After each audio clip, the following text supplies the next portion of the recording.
Let's talk just for a moment then about the top end of that, the Gen Xers, many of whom are now mid to late 20s. Yes. To me, it's a fascinating generation because in its youth, it was called the most suicidal and aborted generation in history. Do you see any spiritual significance in that?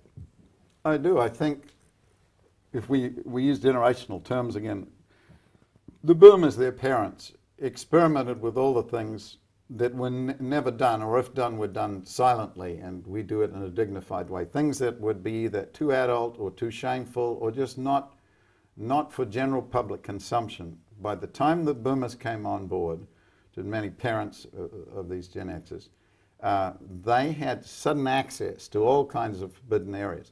So they got to push it to the limits and find out how bad it was. So when their kids inherited that attitude, try whatever, it came with it those terrifying consequences that the boomers didn't see until it was too late. And so they really inherited in many ways the guilt of what their parents did. And because they were blamed for everything, you know, we had a good world until these kids came along, you know, they were blamed for everything. After a while they didn't care, like the kid with the cried wolf, wolf too often.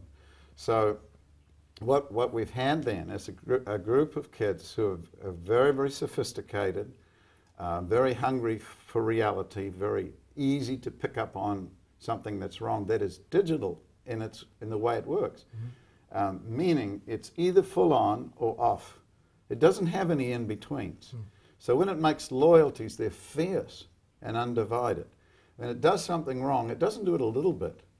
You know, the sins of the past, you know, drug addiction or sexual immorality or looseness or violence, other things. Parents might have done it to a level. You know, I wore a radical hat and marched somewhere. These kids go full on. They won't just sass you, they will kill you if you get in the way. So I think when that switch is thrown in their lives from wrong to righteousness, they become awesome. They become one of the most intense, wonderful generations of people. But that switch, I think, is supernatural. It's not going to happen.